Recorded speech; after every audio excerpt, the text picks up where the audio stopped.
The chupacabra's the Tasmanian tiger? Now today we are looking at an animal that crossed the lines from reality to the world of cryptids, and it is a sad tale of the British ruining it for everybody else. And that animal is the Tasmanian tiger, or the thylacine. Now, the thylacine was an amazing creature that was around until the 1930s. It was a fox-like marsupial from Australia, New Guinea, and Tasmania. And the word thylacine roughly translates from Greek to dog-headed pouched one. Now, the Tasmanian tiger was not a tiger, but it was the largest marsupial in the world. Like the kangaroo, it had a pouch and would raise their pups in their pouch. Some believe the breeding season was between the months of May and August, but most others think that it is impossible for us to tell when exactly their breeding season was, due to the fact of the type of trapping that was happening, where the people would snare thylacine and leave them out there for months to slowly die. But we will get into why people were trapping these beautiful animals in the first place. Now, the thylacine was semi-nocturnal and very shy, usually avoiding humans altogether. And there are several factors that contributed to the extinction of the thylacine, and one of them was the introduction of the dingo to Australia and New Guinea, but not Tasmania. Now, 2,000 years ago, the dingo was introduced to Australia and New Guinea, which led to the populations being declined slowly, especially by the time European settlers came to those islands. And that led the only population in the world being in Tasmania. And it is estimated that when Tasmania was colonized by Europeans, the thylacine population was around 5,000. Now, the first British settlement was in 1803, and it had 49-man crew, mainly consisting of prisoners and their military guards. And just like everywhere else the British colonized, they tried, and in this case succeeded, at pushing the indigenous people away from the island. And the British colony lasted until 1901, when it became an Australian territory. However, the Tasmanian tiger's extinction was first threatened in 1830.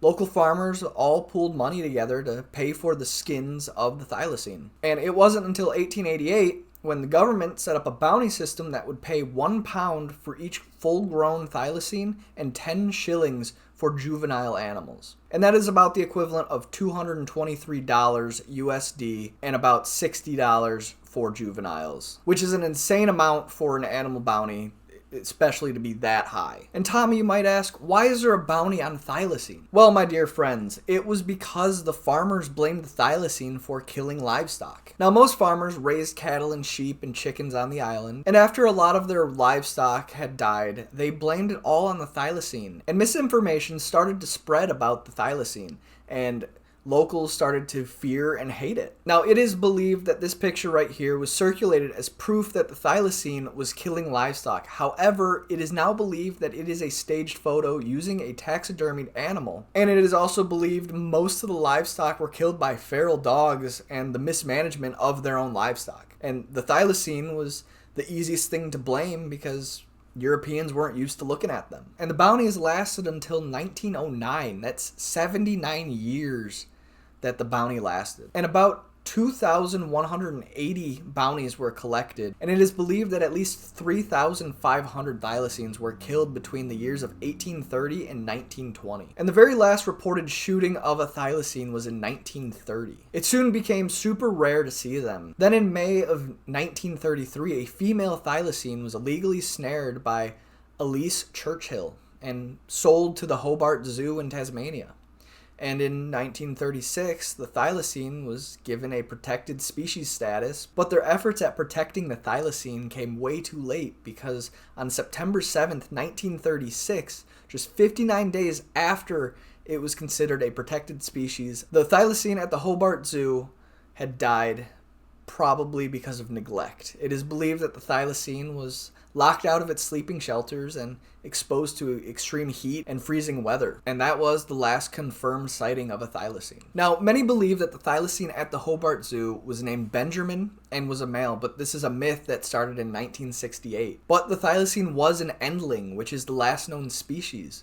And 50 years after its death in 1986, the species was finally considered extinct. For an animal to be considered extinct, it has to be 50 years after the last confirmed sighting of the animal. And after the death of the thylacine in the Hobart Zoo, its remains were transferred to the Tasmanian Museum and Art Gallery, and it was improperly recorded because the animal was caught illegally. There would have been fines for the zoo and for the person who had caught it. So the animal was taxidermied and was lost for close to 100 years. And it was finally discovered in 2022, and that's when we found out that it was a female and that the whole story about it being Benjamin and a male was false. Now, you may ask, why is the thylacine a cryptid? Well, it's because people believe that there is an undiscovered population living in Tasmania and Australia. There have been close to 1,000 sightings since 1936. And many scientists believe that the population did last past 1980 and possibly into the late 90s or even early 2000s. But it is highly unlikely to still be living today. And even if there were a couple living today, there wouldn't be enough genetic diversity to bring back the species fully. And they believe that the number of 5,000 back before European settlers, that it was still going to be extinct in the next coming years. It would probably still be around today, but there would not be many more of them left in the world. But there are a ton of stories of people seeing the Tasmanian tiger all over Tasmania and even Australia, mainly around Victoria, and here are some pictures of sightings. Now, it does seem to me that the Tasmanian government does not want to do anything about these sightings. There does seem like there's a lot of credible evidence that maybe there is still a couple around today, but I'm not too sure. I couldn't say. I'm not familiar with the Tasmanian government at all. But a lot of these pictures look real, and there have even been sightings in the US. In 2024, pictures started to circulate of a thylacine caught on a trail cam in Arkansas. I remember these pictures when they started to circulate, and they definitely looked real. I don't typically believe stuff online, but a lot of people looked at them and said that they were real. And this leads me into a theory that the thylacine was actually the chupacabra or vice versa in America. And the theory goes that in the early 1900s, probably before 1910, the Bronx Zoo was getting a shipment of a breeding pair of thylacine when the ship transporting it crashed, releasing the thylacine, and years later, we start seeing stories of the chupacabra. Now you might be asking, the chupacabra's the Tasmanian tiger? However, there are plenty of problems with this story and the sightings in America in general. First of all, there is no evidence that a ship carrying a breeding pair of thylacine was even transported to the US, let alone crashed and released them. And the Bronx Zoo only had 4 thylacines, 2 male, 1 female, and 1 whose gender was never recorded. And the first thylacine was brought in 1902 and died in 1908. The second came in on January of 1912 and died in November of the same year. And the third came in 1916 and died 7 days later. And the final one was brought in 1917 and died in 1919. So none of them actually lived together. And even if the shipwreck was true and the Tasmanian tigers escaped, why would they go to Puerto Rico first and then start making their way north? The first chupacabra sighting was in 1995 in Puerto Rico. And then over the next 30 years, they started to move north to Mexico, Central America, the southern United States, and they haven't really been seen too much in more the northern part of the country. And to go back to the pictures of the thylacine in Arkansas. Now, I don't really know how the story got out that they were taken in America. Probably from TikTok, because everybody lies on there and there is no bar of evidence whatsoever. The internet is such a great place. However, these images were supposedly taken in Tasmania. And if we pull up these pictures again, they're clearly not a trail cam picture, because there is no time or anything on the bottom or side or any other information whatsoever.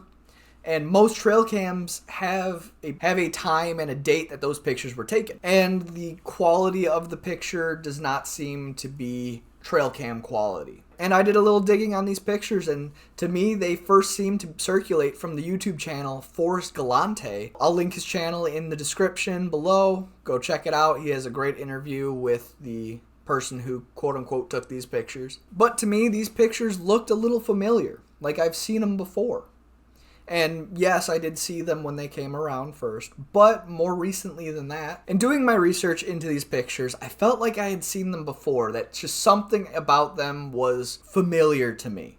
And I remembered a little Twitter ARG called Weird Birds, which is run by Archisuchus. I'd really suggest going to check out Weird Birds on Twitter or X. They do a great job of telling stories, and their artwork is amazing. So I would really suggest go and check them out. Now, Archisuchus makes models and puppets of dinosaurs to tell fictional stories on Twitter. They are an amazing artist, and their storytelling is awesome. They're from Chicago, which is where the person who took these pictures is from. And it turns out that Archisuchus' model matches the pictures of the Arkansas thylacine exactly. But Archisuchus denies it to this day. And here are some pictures of the Archisuchus thylacine, and here are some pictures of the Arkansas thylacine. And now it is confirmed that these pictures are a hoax. But I can't really blame Archisuchus in this, because they make some great art, and this is exactly what I would do if I was that talented. Now, I'd probably let people know that it is fake. You do you. And I don't know if Archisuchus actually had anything to do with this. Maybe he just lent his model out for a bit. But it is an identical match from his thylacine to the thylacine that we saw. And for the Weird Birds ARG, I would go check it out. It is a great story. I really liked it. But things may not be lost completely for the thylacine, because scientists are now working on bringing it back, just like they did with the dire wolf. Now, I don't know how I feel about de-extinction as a whole. I haven't really thought about it too much. If Jurassic Park told me anything, it is that life finds a way, and that thought scares me. But in this case, I don't think it's that bad, because the thylacine only went extinct 100 years ago, less than that, and its habitat hasn't really changed all that much. And it would be pretty sweet to actually see one in real life. But let's learn from the thylacine and the mismanagement of an already rare nuisance species. And let's learn from it so it doesn't happen again. I mean, there are still some awesome species out there that our children may never see, like elephants or black rhinos, orangutans, snow leopards, and the adorable Yangtze finless porpoise, which is really cool. You should go look at them. Now, let's save these species and any other endangered, close to extinction species out there. Who knows what their loss will do to our ecosystem? And if you're wondering how I feel about the thylacine being out there, I think it's possible, but highly unlikely. There might be a couple left, but definitely not enough to bring back, and it would be awesome to see an actual thylacine. And maybe one day we can bring it back and have it become a Lazarus species. And with that, thank you for watching. If you got this far, please like and subscribe if you like this video. And if there's anything you want me to do in the future, please let me know in the comments below. Thank you. Bye.